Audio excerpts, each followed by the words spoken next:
I've been trying to move rocks, but my arms won't budge. My back foot dreads is a chip, my tooth. Now I'm getting pissed off at all the dudes for the lack of excitement.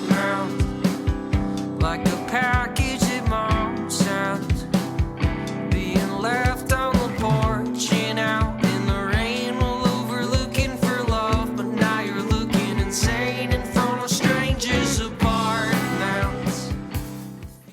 All right, people, here we are, another episode of If It Be Your Will podcast. Brendan Wright, Tiberius, singer, songwriter, musician. This music it's just damn good. It's, indie rocky, it's emo-y, it's got so many different layers. At times you get the shoegazy, punch in your face. And interestingly called farm emo, which we'll get into with Brendan in a minute about where that term came from, because I find it I love it. I mean, I'm a country guy, so anything around farms and emo, boom, bring it on. So, Brendan, thanks so much for taking some time out of your day here to share some of your thoughts about your new record coming out, Troubadour, November 14th. People, check that out. We'll talk about that record a little bit and also how he's going to be supporting that record probably at a place near you soon. We'll see. So, Brendan, thanks so much. I really appreciate you taking some time and sharing with us. Oh, thanks so much for having me. Well, I appreciate that. And I appreciate, too, this record. I just mentioned to you before we hopped on that your PI guy, Jamie, who's just a swell guy. I just love this guy. Sweetheart. So, he just is selfless, just totally for you guys. And I just feel that you guys are a family there because it's being released on Audio Anti-Hero Records, just by the way. So, Brendan, I heard on a podcast that music for you started at a very, very young age, and it almost seemed like it was intrinsic that was something that you were going to do. I heard a story of in grade 4 when you wanted to start an instrument, right? You're like, I want to play an instrument. I think you went with your mom to check some instruments out, and in the end, you ended up getting a clarinet or something Yeah. just because you wanted to play.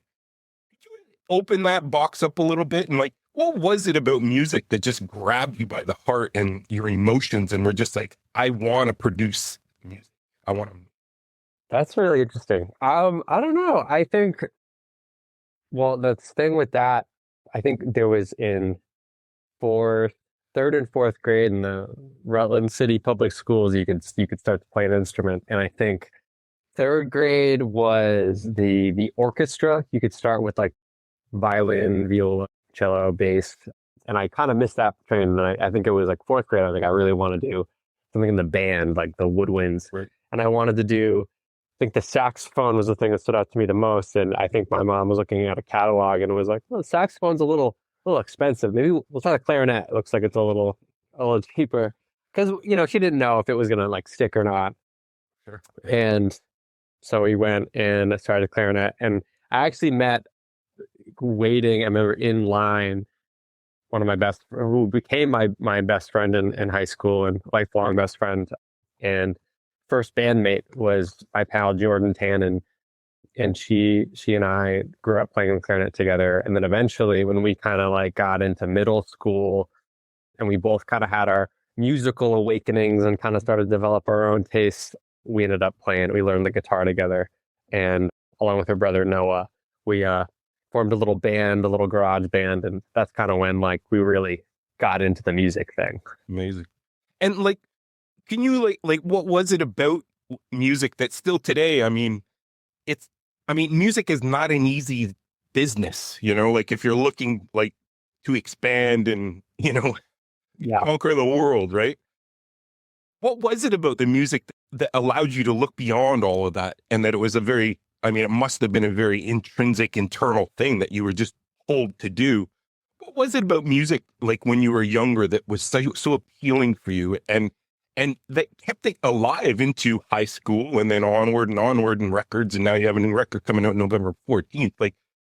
Can you put a little meat on that bone for us? Yeah. I think music was, I think I was always a pretty sensitive child, and music, I think, especially in when I kind of got to that age of like 13, 14, music was it was kind of like the first thing that I had that felt like it was really my own. And I was able to like, I, I remember, I think everybody has this phase as a teenager, but like I got into Nirvana and Kurt Cobain and feeling this real sense of like teen angst in connection with that. And it was kind of like the first opportunity for me where I'm like, wow, I really feel like I'm connecting with, you know, people who have been in my position before. And music for me was always like had this therapeutic and cathartic element to it. And so when I was like, I really want to get a guitar and I really want to like try writing songs. And I think immediately just kind of started to do it in my bedroom. And it just became this therapeutic technique for me. It just became really like something special and something that I don't know, it became part of my coping strategies as a young person, and it always has been at this point. So it's just kind of grown and grown, and it's really hard to imagine a life without having that outlet for my feelings. Yeah, totally. And when did the transition happen between kind of using it, to deal with your anxiety to, well, I want to share this with people? Because it's kind of two different ways of seeing things where it's a personal thing, as you said, where I'm dealing with things and it's a way for me to kind of vet it out. When did it switch over, or did it, that now I want to start sharing these kinds of experiences or thoughts that I'm having with a greater audience? I don't know. It kind of felt like it was always, I don't know if I was ever really conscious of that. I guess like, I think it's always nice to think as like a teenager, it was like, this is my way of communicating things that I wouldn't be able to communicate otherwise to like friends and family and people that were around me. And then I think it just became a thing where I just realized that process was something that was kind of addicting. And as I've gotten older, it's weird kind of doing it at a point now where like, my conversational skills and my ability to be vulnerable with people is a lot better than it was as a child.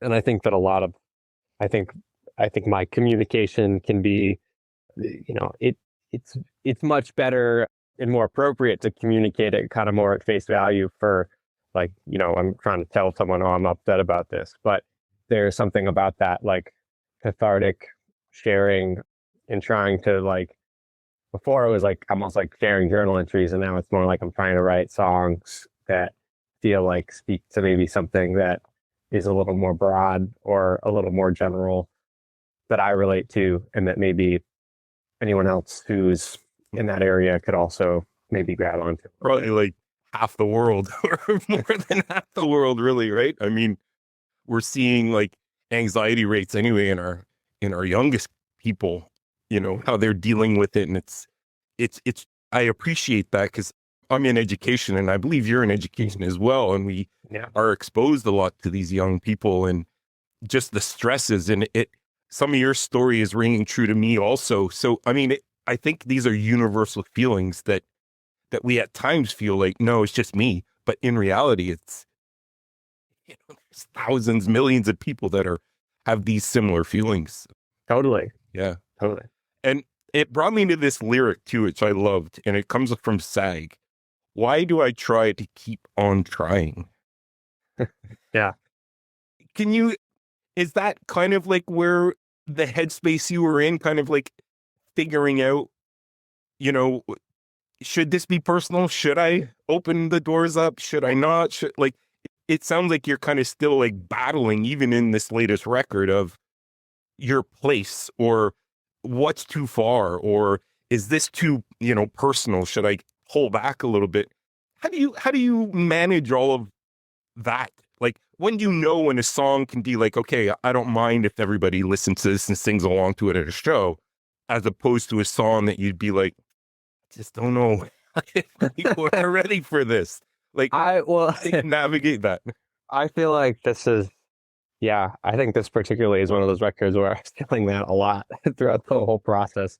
I think I still struggle with it. I think there's times where I feel like, oh man, this makes me a little nervous to put out there in front of everybody, or like,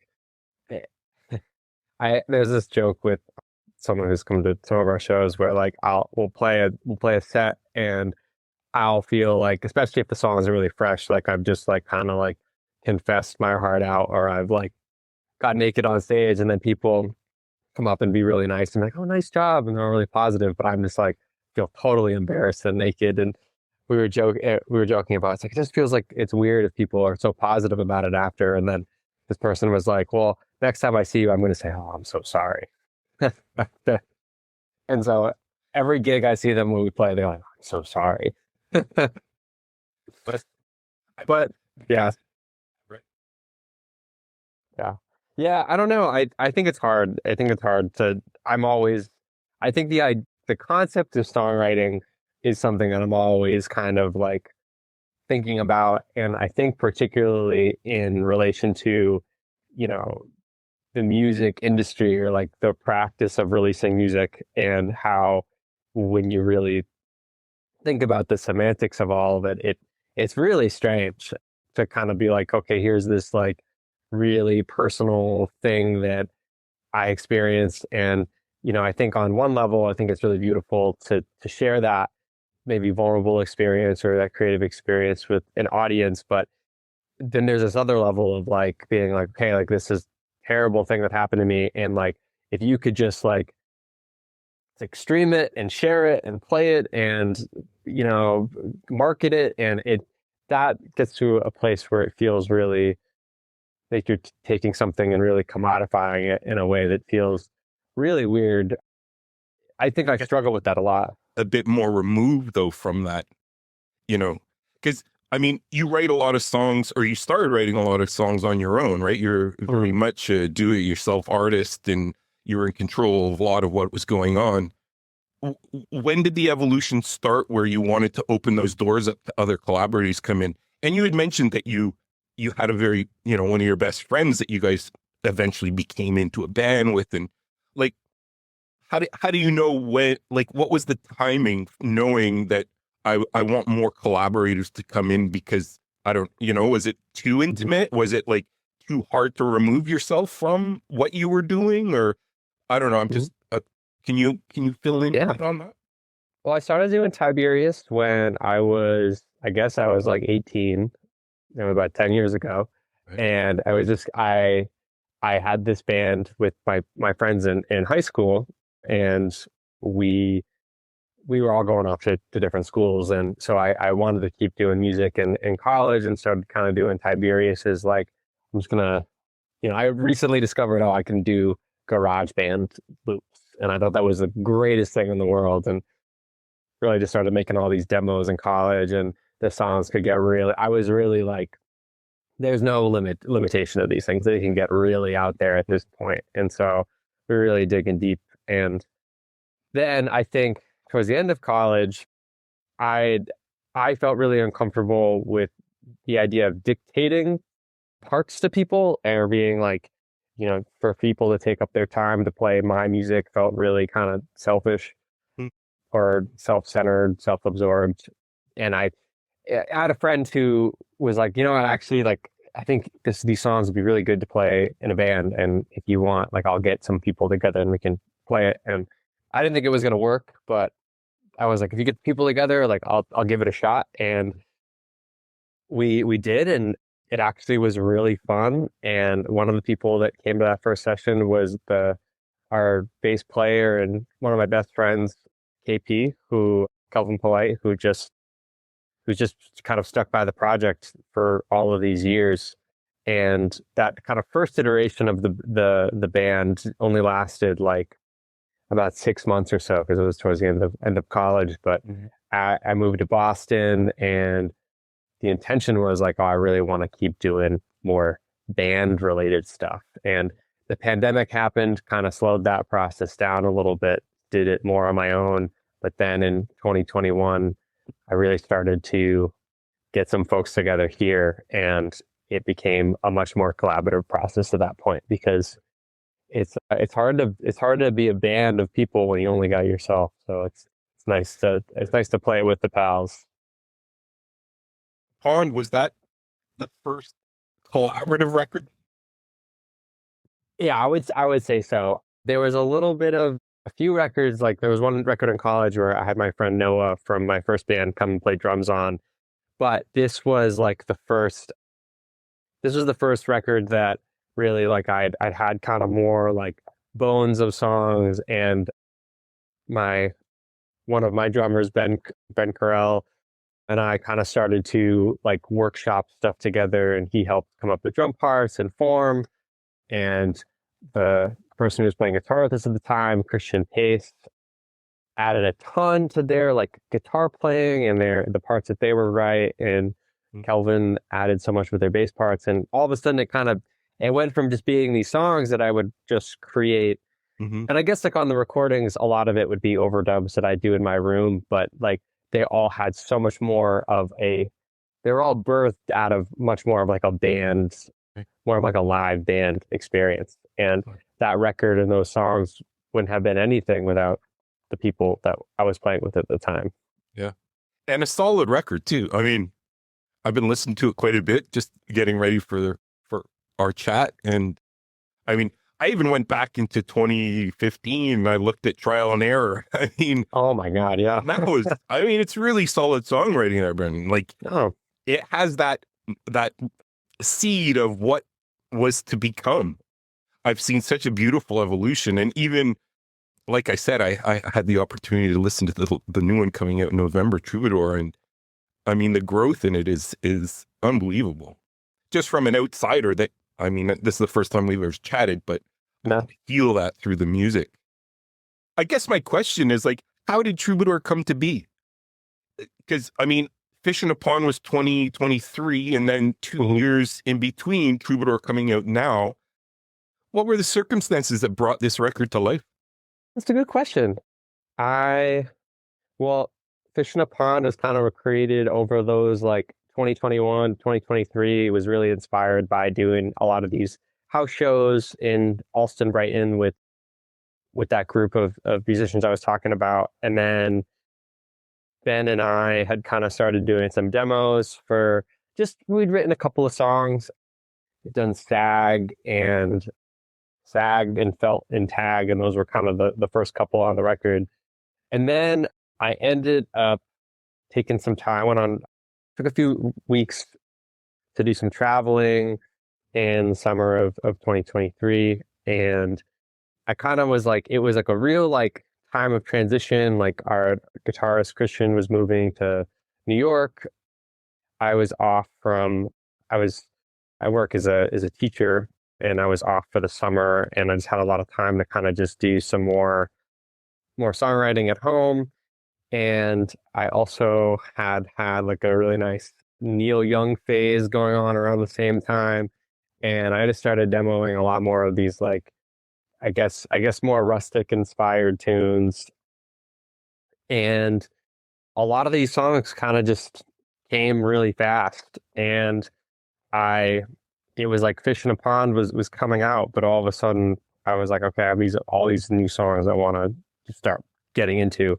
And thankfully, I had a good friend, Nate Scaringi, who helped engineer the drums for Troubadour, and then would later come and help do kind of assist with some of the mixing stuff too. But they were able to get us into the Record Co. in Boston, and Ben and I just did a session where they recorded a bunch of drums for the record, and then I filled them in with the rest of the record, and then we did another session with the drums, and then filled it in again. So it was kind of it was a much more concise recording process, as opposed to, I guess Fish in a Pond was every time I kind of had a song ready, I was okay, you want to try recording drums? And we'd go to the practice space and do a drum recording, and then I work on that one for a while, and then we'd go to the next one.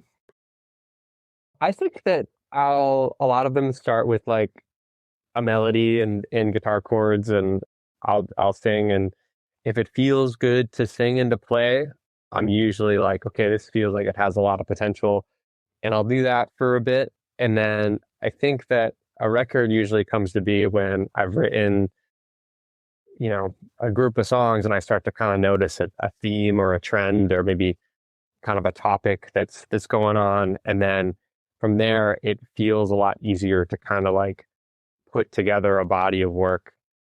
Because I guess I've always tried to do more of like, I think all the records I want to make are loosely conceptual, kind of have like an overarching point to them. And yeah, I guess that's kind of, for me, it's like an opportunity to tell a story in longer than like 3.5 minutes. So I think with Troubadour, like when kind of that group of songs started to come together, I was like, okay, this feels like it could be a record. Or sometimes I'll be like, it could be like a group of EPs, or maybe it'll be like, for this record, I thought it could be interesting to release it in 3 parts, or release like one song and then another song and then another song. And it's really being like, it doesn't have to be a record, but then it just felt like eventually it felt like it could be a good cohesive one. Right. And now kind of, and was this kind of the birth of this farm emo? Like, because you were saying it kind of had more of a country feel to it. Like, and it does. I mean, it's so melodic, but it also has this kind of slow, fast play that you like to play around with, which I love. Like, it has that like Pixies, Nirvana, as you were mentioning before, kind of thing, where you're playing around with this slowness, and then it hits you in the head. I mean, we're not talking hardcore here, but like the emotion just kind of like bubbles up. Yeah. Yeah. No, I mean, I love it. I love it when things are quiet and really loud, and building that contrast as much as possible.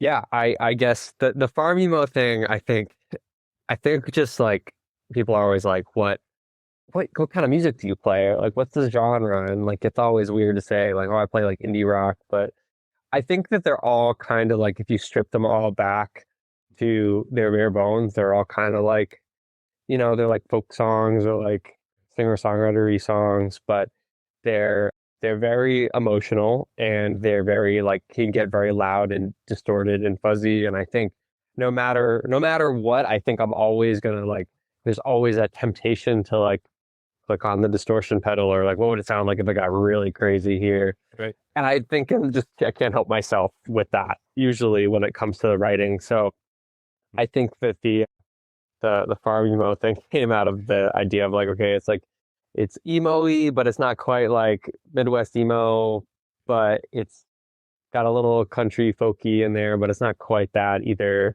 We were on tour, my pedal steel player and I, and we were playing with some other, like, we got on like a bill with some country duos, and they're excellent. And then this person in Fort Wayne came up to us and was like, "Oh, you guys are like y'alternative," and I was like, "That's great, actually." That's so cool. That's really cool. And kind of like, as we come to a close here, Brendan, thanks so much again for the time you've taken to share some amazing stories. Your history is very engaging. I've just loved listening to your stories about the band and the starting and your writing process. I guess my last question is like, what happens after this record comes out? So November 14th, it hits the world. What else is in the works that people could anticipate or look forward to? Well, we're gonna do a little Northeast run in November, which will be nice. So we're gonna do Burlington, Portland, Boston, and then Albany, Philly, New York, to kind of celebrate this, bookend this little chapter of Troubadour. And my drummer actually put it really well. Like, we've been playing these songs for like 2 years at this point, and he was just like, yeah, like it's an album release show, but it's more like an album goodbye show, like, or an album farewell show, because it's, at this point we're like all like, we're really excited to work on some new stuff. And I've been trying to write, and my mind has been much more in a different place than it was when these songs were written.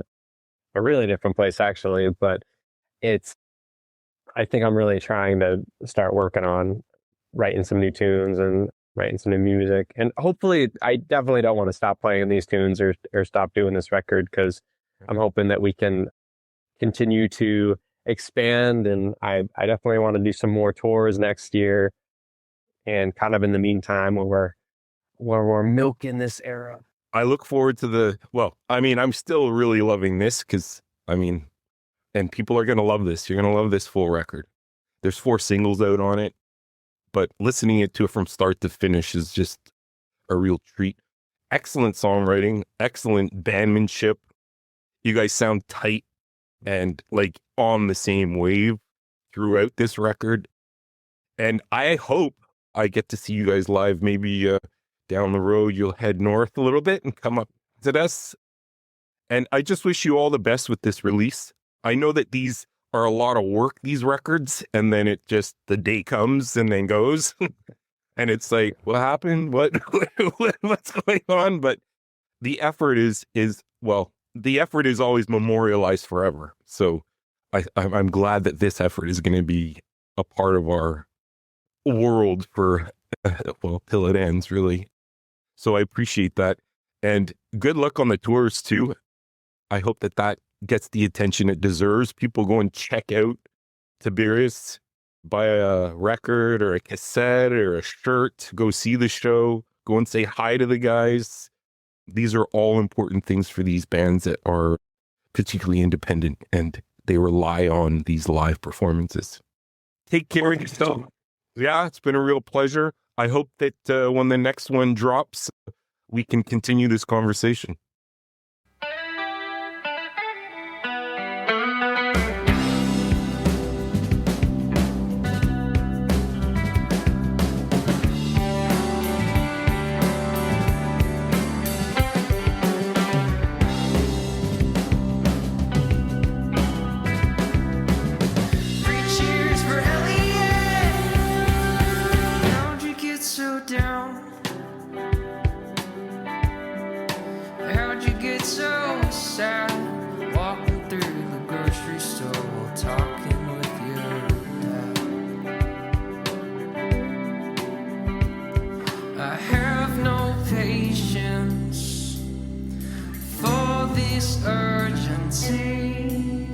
I'm pining after